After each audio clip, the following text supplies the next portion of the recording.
time. I don't understand how Claudio's so late.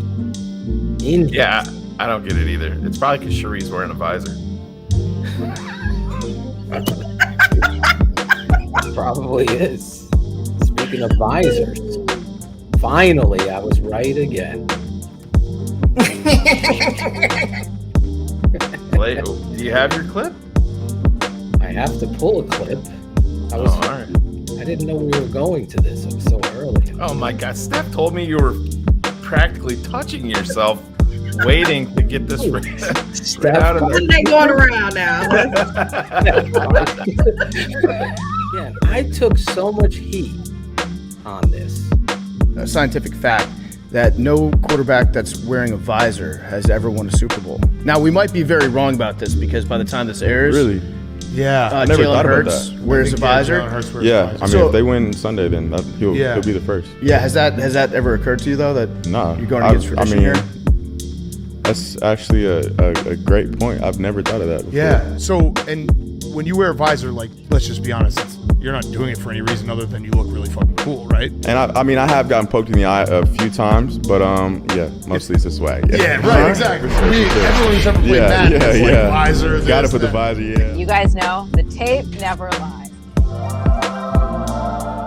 The man himself, the smoking gun. So I will accept Cash App, Shane, from some of these hater fans that were attacking me. All right, but so are you doing your victory lap right now? Is that what we're doing? No, just that was it. I'm glad everybody thought it was some sort of conspiracy. All right, so listen. Yeah. If we go back to your original premise. My original premise is, as a coach, I tell him to take off. Because that's why he was not seeing the field.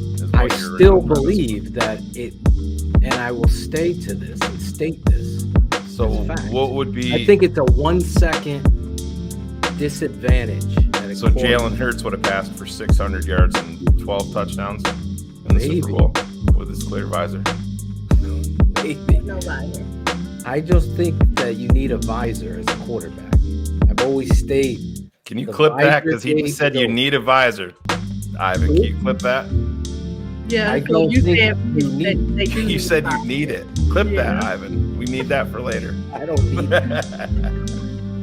I got a lot of DMs, people sending me. You did? I got DMs from people I've never heard from. I'm like, oh my God. Shit on Twitter.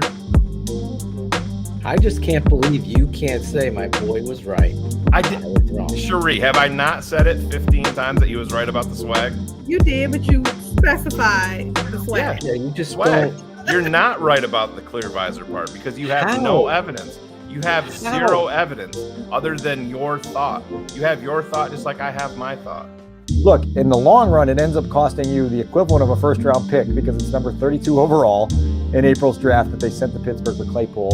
And then you got a guy whose time here, I had never had grand expectations for what that end of the season would look like, but he didn't produce. He was hurt, had a couple moments that were, like hinting at some diva tendencies that you go, whoa, hold on a minute. And so now you're in this sort of, I don't want to call it a bind, but it's close to a bind because now you've got to see that through in 2023, and you've got to try to figure out what you've got in-house with Mooney and Claypool before you invest a whole lot else monetarily in other receivers. So real quick, Phil, I just want to jump in. I just want to play off of that. I guess I should have phrased it a little bit different. Dan, do you think they would have made the Claypool trade if they didn't have full belief in Justin Fields as their quarterback moving forward?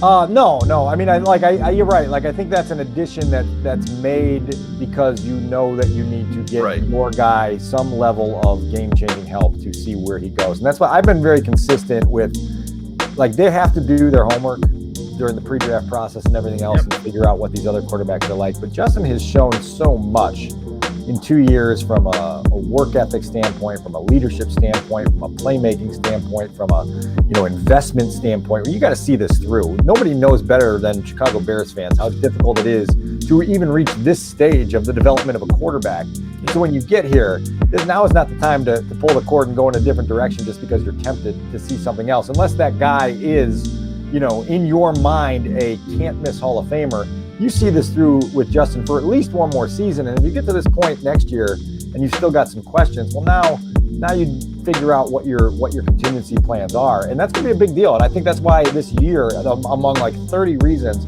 why the calendar year of 2023 is going to be one we look back on and go, this is an absolutely historic year one way or the other in terms of where this franchise goes. You're kind of answering as I was going to ask this question about, because it's not a fair assessment of Justin based on the talent they had out there. You can agree to that, right?